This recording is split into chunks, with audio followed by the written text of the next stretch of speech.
Okay, let's unpack this. Have you ever felt that initial surge of excitement for a new chapter, like starting university, and then it quickly morphs into a tiny pang of overwhelm? Oh, definitely. You've got the dream courses in mind, but then come the forms, the unfamiliar terminology. It can feel like a whole new language, right?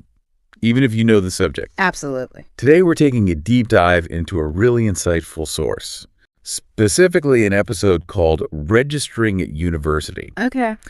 Now, while it introduces common words and phrases, our mission today is to go like way beyond just definitions. Right. We're extracting those essential nuggets of knowledge, the practical insights, and the strategic implications of this language. So you can walk away not just understanding, but feeling truly well-informed about navigating this crucial step. And what's fascinating here is how the source material, even though it seems pretty direct, it's actually a perfect springboard for understanding the nuances of university life. Well, it's not just the words themselves, but the systems and the expectations they represent. We'll be looking at how even familiar ideas take on a specific weight, importance within the academic world. Sure. Our goal is to equip you with that strategic understanding, the kind that makes the difference between just knowing a word and truly understanding its power in a university context. Exactly. We're going to follow a student's journey, demystify core vocabulary like major and credits, and even uncover some unique American university terms. But critically, we'll be asking, what do these terms really mean for your academic journey, your workload, even your future career? By the end of this deep dive, you'll not only grasp the processes, but also the subtle strategies that make all the difference. So let's get started and decode university life. Oh, that's good. So our deep dive kicks off with this totally relatable scenario.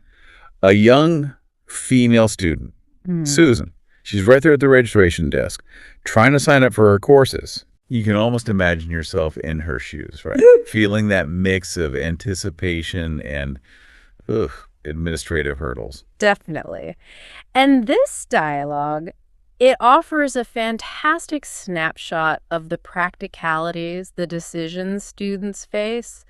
Susan isn't just a business major, she's in her second year, and she's aiming to take additional credits. Right. To secure a minor in psychology. This immediately introduces us to some really core concepts, but also, like you said, the idea of strategic academic planning. And here's where it gets really interesting for her. She's got some pretty ambitious minor subjects lined up. Fundamental linguistics, consumer psychology, and neuroanatomy. I mean, wow. That's quite a load. Talk about a busy semester. Her big question, of course, is if her class schedule will actually allow her to take all of them. A very real concern. And then there's that final, ever-present hurdle, making sure the tuition payment is sorted before classes even begin. Always looming, isn't it? Yeah. But what this real-world interaction immediately highlights for us is that these aren't just isolated terms. They're all interconnected elements of a larger system. Understanding the interplay between your major, minor, credits schedule, it isn't just about vocabulary. It's about making informed decisions that shape your entire academic experience. So it raises the question, what's the deeper meaning behind these terms? And how can you leverage that understanding? Exactly. All right, let's break down those foundational words then, starting with one that's central to this whole process, to register. We hear it all the time, but what exactly does it entail in the university context? Essentially, when you register for a university or a specific course, you're not just like putting your name down. It's the formal, official act of enrollment. Right. That's what makes you a recognized student or participant.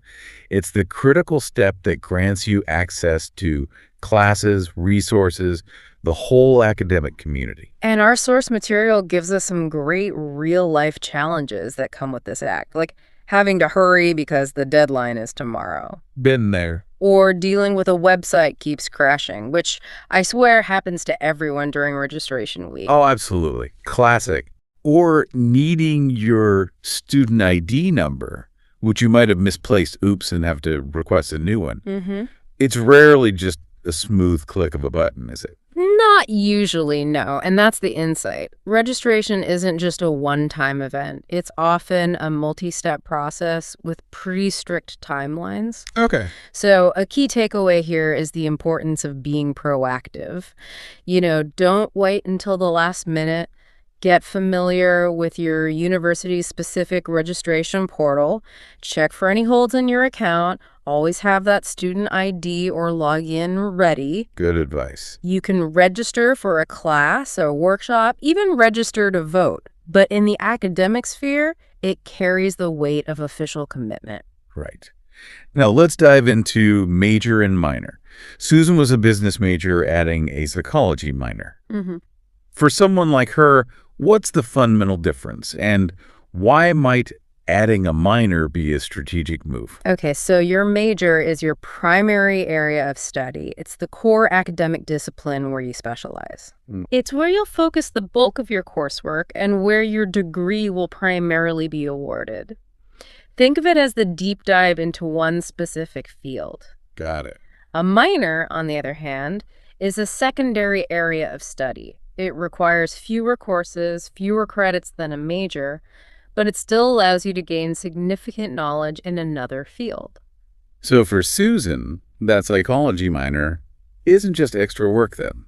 It could actually shape her career path in an interdisciplinary way. Absolutely, not just extra work. And here's the insight.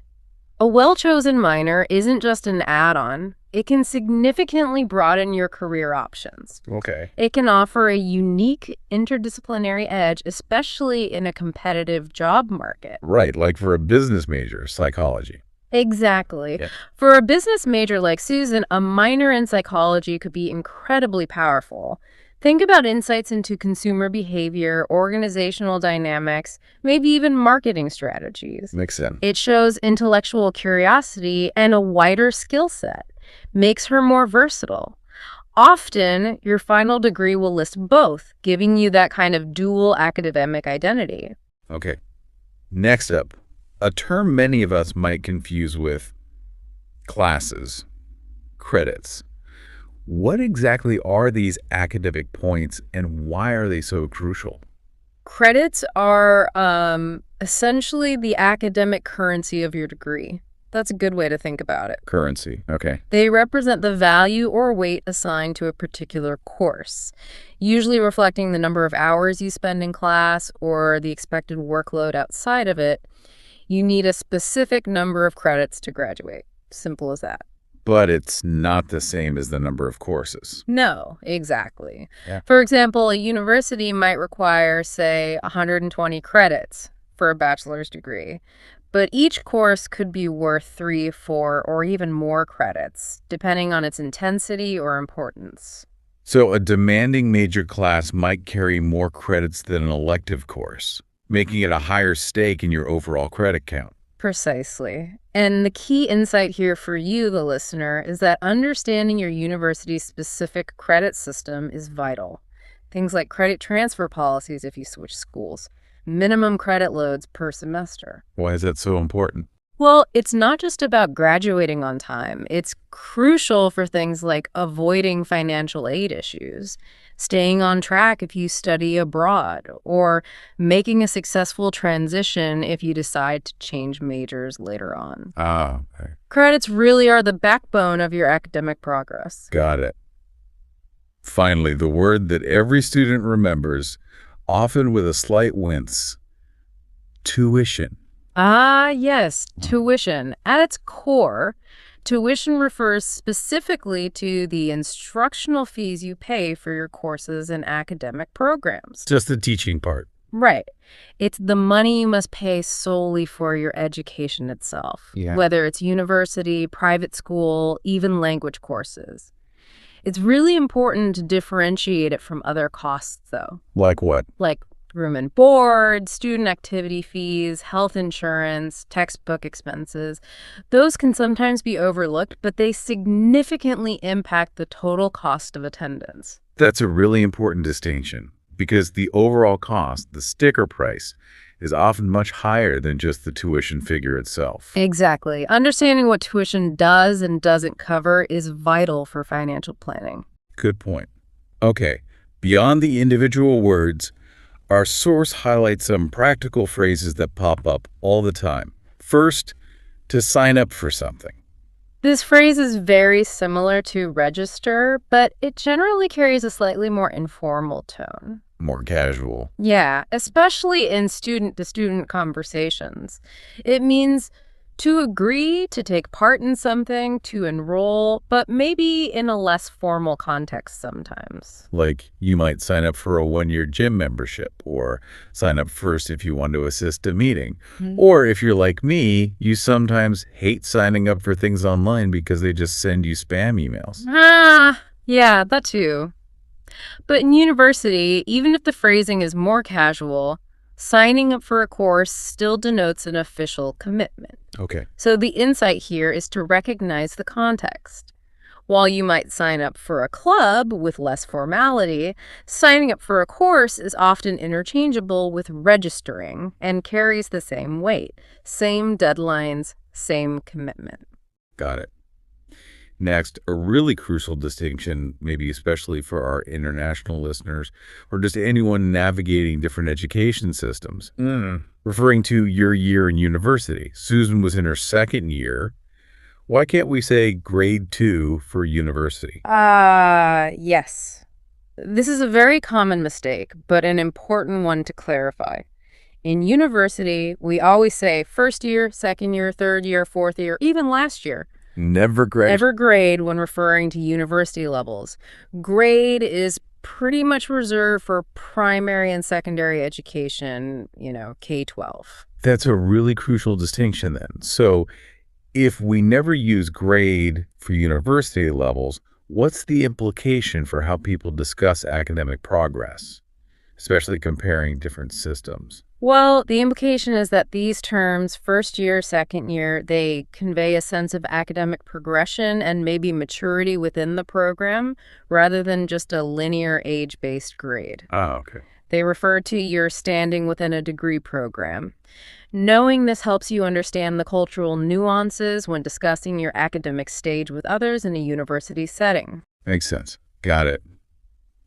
And speaking of busy schedules, class schedule is another key phrase we heard Susan worrying about. Your class schedule is your timetable, plain and simple. The timetable. Yeah, a detailed list of all your classes, specific times, days, locations where they meet. It's essentially the timetable of your day or your week during the academic term. It dictates your rhythm. Just like you might have a gym schedule or a work schedule, your class schedule organizes your academic time. But beyond just knowing what time your lectures are, what's the strategic insight here for managing your university experience? Well, the key insight is that your class schedule is actually a powerful tool for time management and personal well-being. It's not just a list. How so? Strategically arranging your classes, maybe grouping them together, maybe spreading them out, can optimize your study time, allow for part-time work, or even create larger blocks for extracurriculars. Right. For someone like Susan, trying to fit in multiple minor subjects, her class schedule isn't just a list. It's a puzzle she needs to solve to balance those ambitious academic goals. That's a great way to think about it. Yeah. Now, here's a fun extra bit of knowledge from our deep dive, particularly if you're engaging with American university culture. There are specific, widely recognized names for students based on their year. Yes. If we connect this to the bigger picture, these terms, freshman, sophomore, junior, and senior, are super common in the United States for both high school and university students. Though maybe less so in places like Canada or the UK, where first year, second year are more typical. Right. But understanding them is key to truly speaking the language of American higher ed.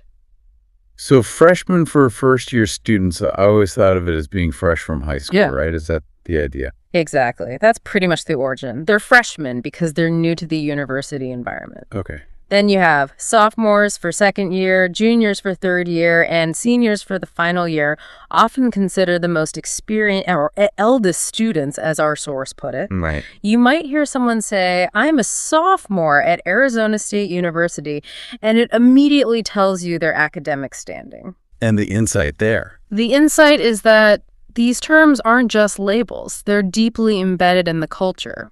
They can sometimes influence things like housing priority, registration times, even internship opportunities. Interesting. Okay, before we wrap up, our source also includes a rapid-fire review of some additional university-related terms. Good way to expand vocabulary beyond just registration. Yeah, these are terms that define the academic output and evaluation throughout your degree. Important stuff. Things like an essay, which isn't just about writing. It's often your chance to synthesize information, present a reasoned argument, build those critical thinking skills. Okay, essay. Then there's a term paper, which is typically longer, more in-depth, a research assignment due at the end of a course demanding, sustained effort. So an essay might be shorter, more argumentative, while a term paper is about deeper research. That's a helpful distinction. And then the exams. Exactly. For evaluations, you'll definitely encounter a midterm. Midterm. An exam usually halfway through a course designed to check your progress and understanding up to that point. Makes sense. And of course, finals, those comprehensive exams at the end of a semester that often cover all the course material. The big ones. The big ones. Understanding the difference between these types of assessments and how they contribute to your final grade is crucial for pacing your study habits and managing academic stress. These are all fundamental parts of the journey. Absolutely. So what does this all mean for you listening? Whether you're planning to register, already a student, or just curious about the language of higher education. Understanding these terms, not just definitionally, but strategically, is incredibly empowering. Yeah, this deep dive really shows us that gaining knowledge quickly doesn't mean sacrificing thoroughness. It's about breaking down complex information into understandable parts, seeing how each piece fits into the larger puzzle of learning, and then recognizing the implications of that knowledge. Right. It's about moving from knowing what something is to understanding how it works and why it matters for your success. Well said. And that brings us to the end of another deep dive. We've navigated the ins and outs of university registration, from Susan's ambitious course load to the precise meaning of credits and tuition, and even those uniquely American year names. Hopefully, you now feel much more equipped to tackle your own academic journey with confidence and a more strategic mindset. Remember, knowledge is most valuable when it's understood and applied. Every new term you learn, every process you demystify, it just makes the path ahead clearer. This deep dive into university language isn't just about vocabulary. It's about giving you the cultural and practical intelligence to engage fully and effectively with your educational goals. Absolutely. So as you reflect on today's deep dive, here's a provocative thought for you. How might actively using these terms with their newly understood strategic nuances in your own conversations or academic planning not only solidify your understanding, but also subtly shift your mindset, empowering you to approach your education not just as a student, but as an informed, proactive strategist in your own learning journey?